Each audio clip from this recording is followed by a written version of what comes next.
পিছনে যারা দেশ পরিচালনা যারা করেছে তাদের মাধ্যমে আমাদের দেশ আবার সুন্দর হবে, এটা আশা করা আমি বলবো বোকামি ছাড়া অন্য কোনো কিছু বলা যায় না। কারণ এরা তো পরীক্ষিত, নতুনভাবে আবার কি পরীক্ষা দিবে? এই জন্য আমি সকল গুদার আহ্বান জানাবো, আসেন আমরা সবাই যদি হরকত করি বরকত হবে। আন্দোলন শব্দের অর্থ নাড়াচাড়া করা।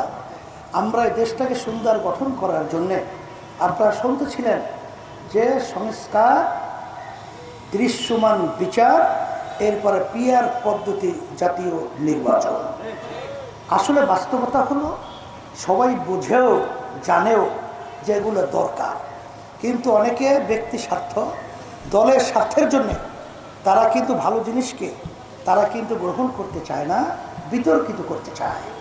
তা আমরা বলবো যারা নাকি দেশপ্রেমিক আমরা রয়েছি, আমরা যদি একাকার হয়ে আমরা দেশের পক্ষে, ইসলামের পক্ষে, মানবতার পক্ষে আওয়াজ তুলতে পারি, যা আল হাক্কু ওয়া জাহাকাল বাতিল ইন্নাল বাতিলা কানা যাহুকা।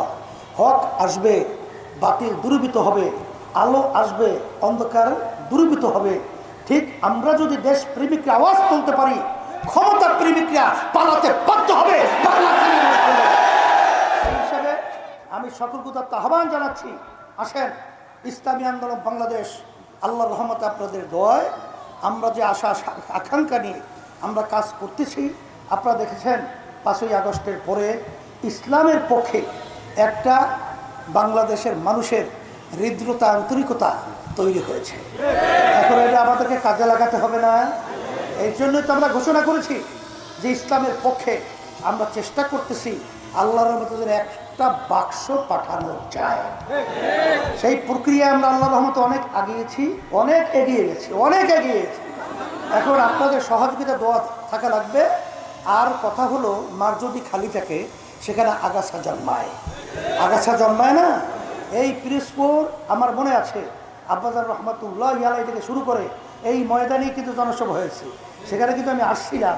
তখন আমি দেখেছি আপনাদের আন্তরিকতা ইসলামের প্রতি, সেটা আমাদের এখনো স্মরণ রয়েছে। যদি আপনারা আমার ভাইদের কাছে, মা বোনদের কাছে দেশ গড়ার লক্ষ্যে এবং ইসলাম এবং মানবতার পক্ষে যদি আমরা দাওয়াত নিয়ে যেতে পারি, আমার মন বলছে এই জমিনের ভিতরে আগাছা মাথা জাগাতে পারবে না ইনশাআল্লাহ। তখন এই জমিনে ভালো ফসল উঠবে এবং ভালো ফসল জন্মাবে।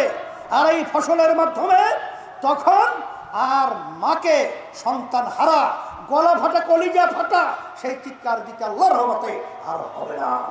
তখন গরিব, দুঃখী, মেহনতি মানুষগুলো তাকে ন্যায্য অধিকার ফেরত পাবে। আর বৈষম্য বাংলা জমিনের ভিতরে হবে না। এটাই হলো বাস্তবতা, এটাই হলো ইসলামের ইতিহাস, আর এটাই হলো আমাদের দাবি এবং আমাদের আশা।